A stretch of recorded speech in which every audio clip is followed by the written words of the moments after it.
Шәүкәт Галиев шаярасы килә. Эшемдә ахры әби әйтмешле шайтан утырады. Үземдә көтмәгәндә торып шул кытырады. Ни хикмәттер менә, тиктомалга шаярасы килә.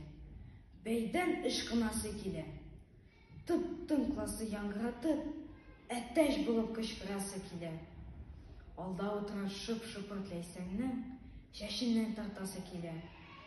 Бөтенсен шаккатырып, кызыктырып, берәр әкәмәт эшләп атасы килә. Кинәт кенә куеннан алып, карға очрасы иде. Шырылдаган кызларның кытын очрасы иде. Юк шул, тыеп үземне, дигәнләп әби әйткән шайтанны, йодрыкка туплап бат үземне. Дәрестә шып-шыпырт утырам. Китапка текәп күземне. Утырам инде, утырам, ачуланмагыз. Тәртип ягында ярыйсы инде. Шулай да тып-тын дәрестә бер әши итеп сызгырып карыйсы иде.